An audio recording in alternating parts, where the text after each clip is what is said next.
नमस्कार, स्वागत है आपका अजीत अंजुम जी के प्लेटफॉर्म पर। मैं हूं नीलू व्यास। आज बात करते हैं गोदी मीडिया की और साथ में बीजेपी के दोगुलेपन की, वो भी महिलाओं के प्रति। आपको बता दें कि जो कांग्रेस नेता सुप्रिया शिनेट हैं, उनके इर्द-गिर्द एक बड़ा विवाद खड़ा हो गया है और उस विवाद की वजह है कि उनका एक पैरोडी अकाउंट खुला हुआ था और उस पैरोडी अकाउंट से किसी ने उनकी टीम से ही, वो क्यों हुआ, कैसे हुआ, उन्हीं की टीम से उनके इंस्टाग्राम हैंडल से एक मैसेज पोस्ट किया गया कंगना रनौत के लिए, जिनको अभी हिमाचल प्रदेश के मंडी से लोकसभा टिकट मिला है।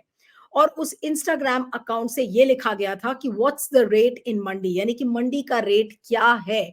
अब जाहिर सी बात है कि बहुत अभद्र टिप्पणी है, लेकिन सुप्रिया शिनेट ने तुरंत आगे आकर, जब उनको पता चला कि उनके इंस्टाग्राम अकाउंट का दुरुपयोग किया है किसी ने, कैसे किया है, क्या है, उस पर अभी छानबीन हो रही है, लेकिन उन्होंने तुरंत एक वीडियो मैसेज पोस्ट किया, ये कहते हुए कि मैंने कभी भी आज तक किसी भी महिला के लिए इस तरीके की अभद्र टिप्पणी नहीं की है। मैंने उस वीडियो मैसेज को, जो मैंने उस इंस्टाग्राम मैसेज को डिलीट कर दिया है।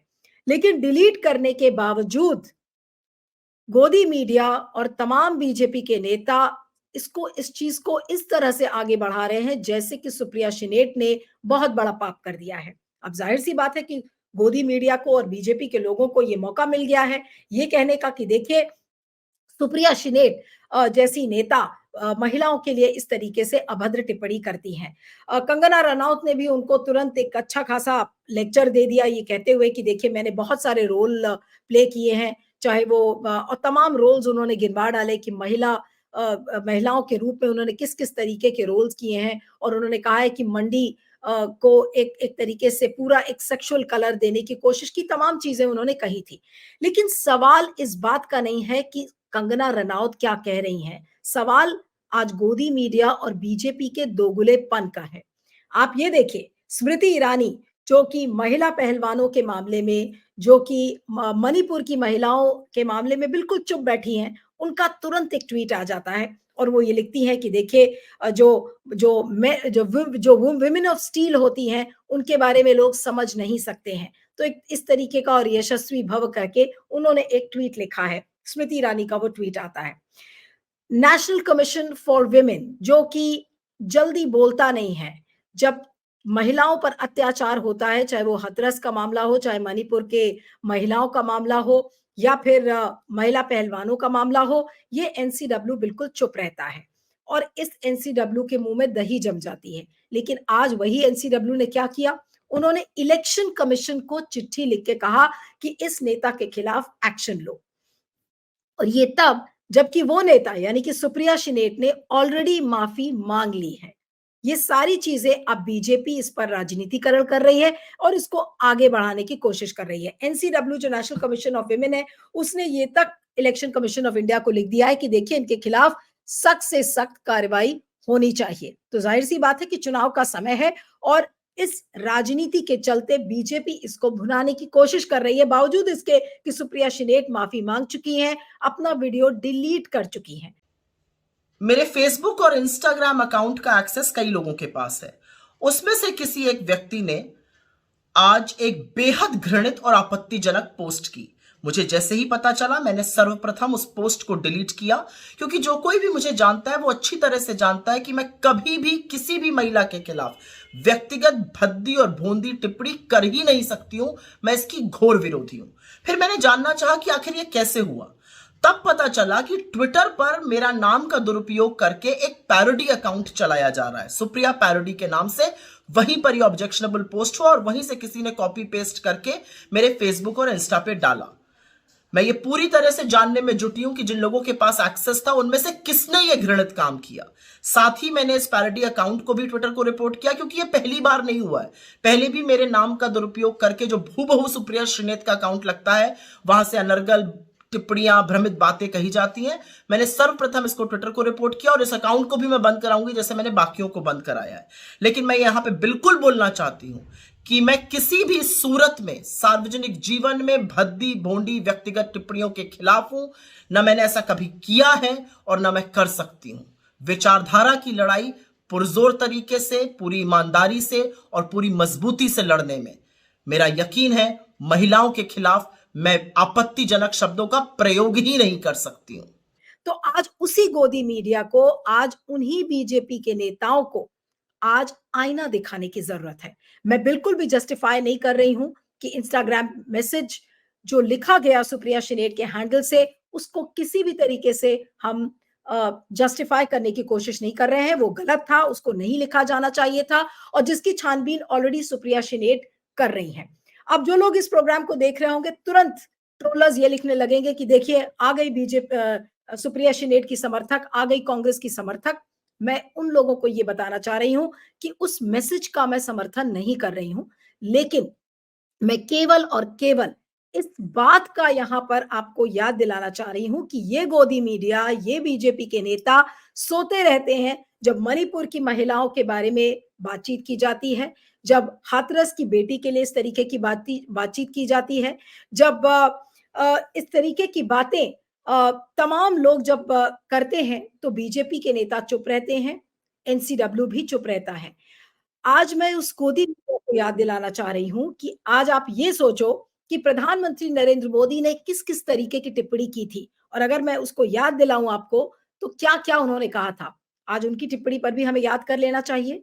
जर्सी गाय, हाइब्रिड बछड़ा, 50 करोड़ की गर्लफ्रेंड, बारबाला, ये सारे बयान याद है ना? और अभी हाल में जब अभी 5 राज्यों के चुनाव हुए थे, तब प्रधानमंत्री ने क्या कहा था? प्रधानमंत्री ने ये कहा था कि मुझे 104वीं गाली पड़ रही है, मुझे औरंगज़ेब बोला गया। तो फिर आज उसी प्रधानमंत्री को याद दिलाने की ज़रूरत है कि आज जब महिलाओं के बारे में किसी ने ऐसी अगर अभद्र टिप्पणी की है, तो उस उस अगर टिप्पणी को करने के बाद माफ़ी माँग ली है, तो क्या आज बीजेपी के नेता या बीजेपी के लोग क्या इस बात को लेकर माफ़ी माँगेंगे? गोदी मीडिया जो चुप बैठा था, आज वही गोदी मीडिया बार-बार इस बात की चर्चा कर रहा है कि देखिए कंगना रनौत के बारे में सुप्रिया शिनेट ने इस तरीके की बात कर दी।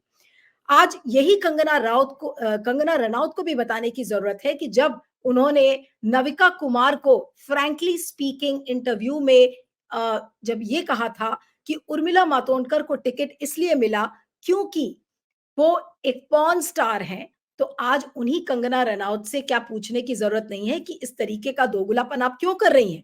आज सुप्रिया शिनेट को लंबा-चौड़ा लेक्चर देने के बाद कंगना रनौत का वो वीडियो आज वायरल हो रहा है, जिसमें कि वो ये कहती हुई नज़र आ रही हैं कि उर्मिला मातोंडकर एक सॉफ्ट पॉर्न स्टार हैं, इसलिए उनको टिकट मिला। तो आज क्या कंगना रनौत इसलिए बोल रही हैं क्योंकि ये सुप्रिया शिनेट का मामला है? आज कंगना रनौत इसलिए बोल रही हैं, स्मृति ईरानी इसलिए बोल रही हैं, आज एनसीडब्ल्यू की रेखा शर्मा इसलिए बोल रही हैं क्योंकि वो कंगना रनौत हैं, वो बीजेपी की नेता हैं, उनके अच्छे खासे उनकी मित्रता है। प्रधानमंत्री नरेंद्र मोदी के साथ वो सेल्फी लेती हैं, तो क्या आज वो वजह है कि बीजेपी के नेता और तमाम जो राष्ट्रीय महिला आयोग है, आज वो उसके बचाव में उतरा हुआ है? आज वही गोदी मीडिया है जो एक बार भी प्रधानमंत्री नरेंद्र मोदी से उसने पलटकर जवाब सवाल नहीं किया कि क्यों उन्होंने सोनिया गांधी को इस तरीके से इस तरीके की बातें उनके बारे में कही थी। हाइब्रिड बछड़ा, 50 करोड़ की गर्लफ्रेंड, ये वो तमाम टिप्पणियां हैं, बारबाला, जर्सी गाय, गाय। तो ये जो टिप्पणियां थी, क्या आज उसके लिए लोगों को सवाल नहीं करना चाहिए? मैं केवल और केवल इस वीडियो के माध्यम से आपको ये बताना चाह रही हूँ कि गोदी मीडिया का दोगला स्वरूप जो ये सामने नजर आता है और बीजेपी का दोगला स्वरूप है, तो उसी गोदी मीडिया और बीजेपी को ये बताना जरूरी है कि सारी महिलाएं बराबर हैं, सारी महिलाओं का सम्मान बराबर है। और ये केवल मैं नहीं कह रही हूं, मैं आपको ये बताना चाह रही हूँ कि नेहा सिंह राठौर की एक ट्वीट है, अगर आप उसको देखें और पढ़ें तो आपको उससे मालूम पड़ जाएगा। अब देखिए नेहा सिंह राठौर जो कि फ़ोक सिंगर हैं और एक बहुचर्चित चेहरा है, उन्होंने क्या लिखा है? वही चीज़ें आज उन्होंने एक तरीके से लिखी, मैं उनका ट्वीट पढ़कर आपको सुनाती हूँ। उन्होंने लिखा है कि देश भर का मीडिया कंगना रनौत के सम्मान की लड़ाई इसलिए लड़ रहा है क्योंकि वो भाजपा की प्रत्याशी हैं, बाकी देश की बेटी तो वो हैं ही। लेकिन वह यही मीडिया और पत्रकार तब मुंह में दही जमा लेते हैं जब भाजपा के लोग मुझे लगातार अपमानित करते हैं और मेरे खिलाफ सोशल मीडिया पर फूहड़ ट्रेंड चलाते हैं। मोदी जी के साथ सेल्फी लेने और मधुर संबंध बनाए रखने की ये कीमत तो उन्हें चुकानी ही पड़ेगी। मेरी गलती सिर्फ इतनी है कि मैं सरकार से बिना डरे सवाल पूछती हूँ और सरकार को न डरने वाले लोग पसंद नहीं है। मैं अपने निडर होने की कीमत चुका रही हूँ। मेरे अपमान पर ये चुप्पी क्यों स्मृति ईरानी जी? ऐसे बेच बचेगी बेटी? बोलिए ना मोदी जी। कुछ कहिए ना नड्डा जी। बेटी के सम्मान की बात है अमित शाह जी। कब तक चुप रहेंगे आप लोग? तो ये जो ट्वीट था, ये नेहा सिंह राठौर ने किया है इसी संदर्भ में कि आज कंगना रनौत के ऊपर जब इस तरीके की टिप्पणी हुई तो गोदी मीडिया कूद गया, उसमें बीजेपी के तमाम नेता टूट गए। बीजेपी का जो पूरा तंत्र है, राष्ट्रीय महिला आयोग, जो कि तमाम मुद्दों पर चुप बैठा हुआ था और इस तरीके का घनघोर पाप महिलाओं के साथ हुआ, तब भी बीजेपी के लोग नहीं बोले, राष्ट्रीय महिला आयोग चुप रहा। लेकिन आज वही राष्ट्रीय महिला आयोग आज जमकर तुरंत कूद कर और वो चिट्ठी लिखने लगता है। चिट्ठी किसको लिखता है? इलेक्शन कमीशन ऑफ इंडिया को चिट्ठी लिखता है। तो आज यही सब ट्वीट्स किए गए हैं और आज आपको ये भी बता दें कि उनकी तुलना आज नेहा सिंह राठौर की मियां खलीफा से कर दी गई है। उस तरीके का ट्रेंड चलाया गया कि देखिए ये मियां खलीफा से मिलती जुलती है। तो जाहिर सी बात है कि लोगों को आज अगर यही बात नेहा सिंह राठौर के संदर्भ में होगी तो गोदी मीडिया उनको अपमानित करेगा, उनको लज्जित करेगा, उनके बारे में तमाम तरीके की बातें करेगा। लेकिन क्योंकि ये कंगना रनौत है, बीजेपी की चहेती है, बीजेपी से इनको टिकट मिला है, तो यही कंगना रनौत की बचाव में ये पूरा गोदी मीडिया उतर आया है और बीजेपी का तंत्र भी उतर आया है। और नेहा सिंह राठौर को ये भी बता दिया गया कि देखिए उनका तो मियां खलीफा से चेहरा मिलता है। अब सुप्रिया शिनेट ने क्या लिखा है? सुप्रिया शिनेट का जो ट्वीट है वो भी मैं आपको दिखाना चाहती हूँ कि आप देखें और समझें कि वो लेडी क्या कह रही है। मैं ये नहीं कह रही हूँ कि मैं सुप्रिया शिनेट के उस पोस्ट का बचाव कर रही हूँ, लेकिन समझना पड़ेगा कि आज ये महिला आज कितनी अकेली पड़ गई है बीजेपी के इस घिनौने तंत्र में। उस लेडी ने ट्वीट किया, अब देखिए इस ट्वीट को। मेरे फेसबुक और इंस्टा के अकाउंट पर कई लोगों का एक्सेस है। इससे किसी व्यक्ति ने आज एक बेहद घृणित और आपत्तिजनक पोस्ट किया था। मुझे जैसे ही इसकी जानकारी हुई, मैंने यह पोस्ट हटा दिया। जो भी मुझे जानते हैं, वह यह अच्छी तरह से जानते हैं कि मैं किसी भी महिला के लिए व्यक्तिगत भोंडी बातें नहीं करती हूँ। मेरी जानकारी में आया कि यह पोस्ट पहले एक पैरोडी अकाउंट पर चल रहा था। यहाँ से किसी ने यह पोस्ट उठाकर मेरे अकाउंट पर पोस्ट कर दिया। मैं ऐसा करने वालों की पहचान में लगी हूँ। साथ ही मेरे नाम का दुरुपयोग कर बनाए गए पैरोडी अकाउंट को भी एक्स में रिपोर्ट किया गया है। तो इतना इन्होंने लिखा है और इस वीडियो मैसेज को और इस अकाउंट को डिलीट कर दिया गया है। लेकिन एनसीडब्ल्यू क्या लिखता है? एनसीडब्ल्यू का ट्वीट देख लीजिए। एनसीडब्ल्यू क्या कह रहा है?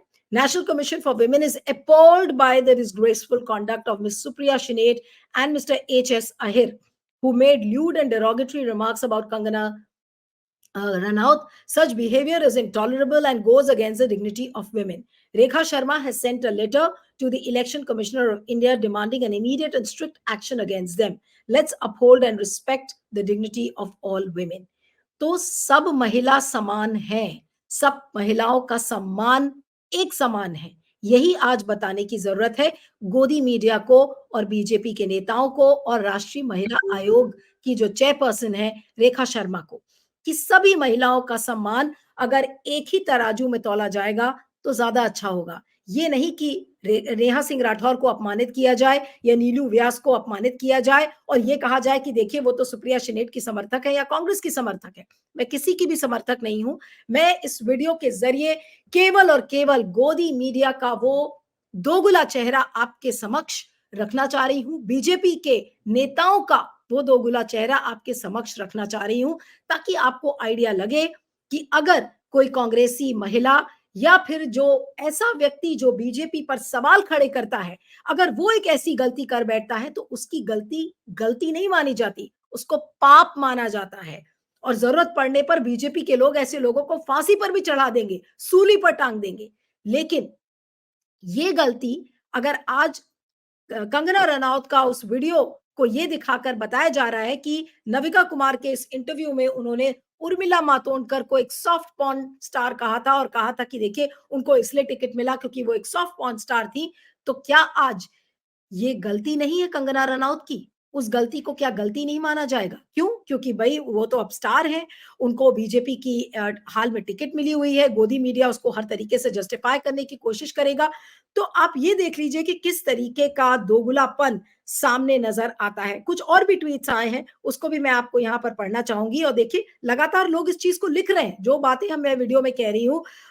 ऋषि चौधरी एक यूज़र है, ट्विटर यूज़र, जो कि एक्स अकाउंट से लिख रहे हैं कि कंगना दीदी तो तुम्हारी उम्मीद से ज़्यादा ही संगी निकली। रेट लगाने में तो ये काफ़ी पहले से उस्ताद हैं।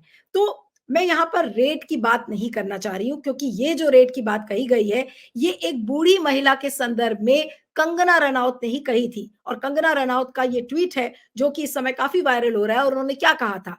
एक बूढ़ी महिला जो कि किसान आंदोलन के समय किसान आंदोलन का समर्थन कर रही थी, तो उस महिला के लिए कंगना रनौत ने उस समय क्या लिखा था? अब ये भी देख लीजिए। हाँ, हाँ, हाँ, शी इज़ द सेम दादी who featured in Time magazine for being the most powerful Indian, and she is available in 100 rupees. Pakistani journals have hijacked the international PR for India is an embarrassing way, and we need our own people to speak for us internationally. तो आपको याद होगा कि ये वो महिला की तस्वीर है शाहीन बाग के समय में, जब तमाम बूढ़ी औरतें बैठी हुई थी, और कई महिलाएं तो किसान आंदोलन में भी बैठी थी, तो उस समय उन्होंने किसान आंदोलन का भी विरोध किया। और ये जो संदर्भ ट्वीट का है, ये उन महिलाओं का था जब शाहीन बाग की जो महिलाएं थी वो लिखी हुई थी, तो उनको उस समय उन्होंने ये कह दिया था कि ये तो 100 रुपए वाली दादियां हैं जो बैठी हुई हैं, 100-100 रुपए में बैठी हुई हैं। तो कंगना रनौत को आज इतना बुरा नहीं लगना चाहिए, बल्कि उनको ये सोचना चाहिए कि जब वो लिखती हैं इस बात को, तो उनकी भी गलती गोदी मीडिया को बतानी चाहिए, उनकी भी गलती आज लोग पॉइंट आउट करेंगे, इसलिए उनको बुरा नहीं लगना चाहिए। और अगर आज बुरा लगा है, तो फिर गोदी मीडिया आज उनके बचाव में उतरा है, तो उस गोदी मीडिया को भी सोचना चाहिए कि किस तरीके का दोगलापन ये गोदी मीडिया लगातार करता है। तो इसी बात को हमने इस वीडियो के ज़रिए भी आपको बताया है, और लगातार लोग इस चीज़ को लिख रहे हैं। और जो बार-बार मियाँ खलीफा से, कभी नेहा सिंह राठौर की तस्वीर को कंपेयर किया जाता है, बेहूदे ट्रेंड्स उनके समर्थन में चला दिए जाते हैं। क्यों? क्योंकि वो लगातार बीजेपी को सवाल करती हैं, लगातार उनके खिलाफ बोलती हैं, और उनकी नीतियों पर, उनकी पॉलिसीज़ पर लगातार सवाल खड़े करती हैं, तो उनके खिलाफ सोशल मीडिया के जो अजीब-अजीब से ट्रेंड्स चलाए जाते हैं। जैसे कि उनकी एक तस्वीर है, अगर आप देखें उस तस्वीर में, ये देखिए ये तस्वीर जहाँ पर नेहा सिंह राठौर और उनके बगल में मियाँ खलीफा को खड़ा कर दिया जाता है, और फिर इस तरीके के अभद्र ट्रेंड चलाए जाते हैं कि फॉरेन वाली मियाँ खलीफा बनाम भारतीय मियाँ खलीफा। तो इस तरीके की जो टिप्पणियां हैं, क्या ये अभद्र नहीं है? क्या ये अश्लील नहीं है? और क्या ये महिलाओं का अपमान नहीं है? आज ये सारे सवाल हमें गोदी मीडिया और बीजेपी के लोगों से पूछना चाहिए। उसी तरीके से देखिए रवि देवांगन ने क्या लिखा है, this is the reason why Mia Khalifa is trending. तो ये इस तरीके की तमाम बातें, मयंक उपाध्याय देख लीजिए क्या लिखते हैं। ये तमाम वो ट्विटर यूजर्स हैं जो कि गोदी मीडिया और बीजेपी के नैरेटिव को जस्टिफाई करते हुए नजर आते हैं। मयंक उपाध्याय ये लिखते हैं, एक जैसी शक्ल की दो औरतें सुना था, अब दिख भी रहा है मुझे, तो आप भी देख लो और आरटी करो। तो ये तमाम तरीके की बातें लिखी गई हैं। उसी तरीके से एक सटायर ओझा सर हैं, क्या ये चेहरा कुछ कुछ मियाँ खलीफा से मिलता है? तो क्या बताने की कोशिश बार बार इस तरीके से की जाती है? आज इस वीडियो को करने का मकसद यही था, क्योंकि एक बेतुकी बेबुनियाद विवाद को सुप्रिया शिनेट के खिलाफ खड़ा किया जा रहा है, और उसी सुप्रिया शिनेट के खिलाफ जो कि ये मान चुकी है कि उनकी टीम से हो सकता है कि गलती हुई हो। उस इंस्टाग्राम पोस्ट को डिलीट भी कर दिया गया। उन्होंने एक वीडियो मैसेज में इस बात को जस्टिफाई किया और कहा कि वो किसी भी ऐसी अभद्र टिप्पणी का समर्थन नहीं करती हैं। लेकिन फिर भी देखिए बीजेपी कितनी आगे तक जा रही है, गोदी मीडिया कितनी आगे तक जा रहा है। इसीलिए उस गोदी मीडिया को बताना जरूरी है कि कंगना रनौत ने भी अभद्र टिप्पणियां महिलाओं के बारे में की है। बूढ़ी दादियों के लिए उनको 100 रुपए वाली दादी बता दिया, उर्मिला मातोंडकर को यह बता दिया कि वो एक सॉफ्ट पॉर्न स्टार है। तो आज गोदी मीडिया भी अपने गिरेबान में झांक कर देखे। बीजेपी की वो नेता जो कि देश की women and child development minister हैं, उनको भी सोचना चाहिए कि आज जिस कंगना रनौत के बचाव में वो आकर खड़ी हुई हैं, उसी कंगना रनौत ने भी महिलाओं का अपमान किया है। तो स्मृति ईरानी जी, आप कृपया करके अपनी आंखें खोलें। कृपया करके जो श्रीमान गोदी मीडिया है, वो भी अपनी आंखें खोले और देखे कि किस तरीके का दोगलापन इस देश में चल रहा है। तो बीजेपी अगर दोगलापन कर रही है, बीजेपी के अपने कारण है, लेकिन गोदी मीडिया को मैं बार-बार ये कहूँगी कि वो अपनी आँखें खोल ले तो ज़्यादा बेटर होगा, क्योंकि जब सत्ता पलटेगी तो वो आपके लिए भी मुश्किल खड़ी हो सकती है।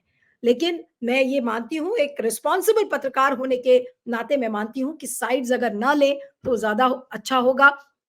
महिला चाहे संदेश खाली की हो और चाहे कहीं की भी हो, अगर उसका अपमान हुआ है तो किसी भी महिला को साथ में खड़े होना पड़ेगा। मुझे याद है इसी प्लेटफ़ॉर्म पर ये कहा गया था कि देखिए, संदेश खाली की महिलाओं के बारे में अजीत अंजुम जी के प्लेटफ़ॉर्म पर कोई वीडियो नहीं किया गया, मैंने ही किया था और एक ऐसा वीडियो किया था जहाँ पर तृणमूल कांग्रेस का प्रवक्ता तिलमिला गया था, उससे मैंने ऐसे सवाल पूछे थे। तो मैं आपको केवल ये याद दिलाना चाहती हूँ कि जब महिलाओं का सम्मान हो, तो उसको बराबरी से तौला जाए और गोदी मीडिया अपनी आँखें खोल ले, बीजेपी के नेता वो अपनी आँखें खोल लें, तो ज़्यादा बेहतर होगा। इस वीडियो पर आपके फीडबैक का मुझे इंतज़ार रहेगा। Thank you so much.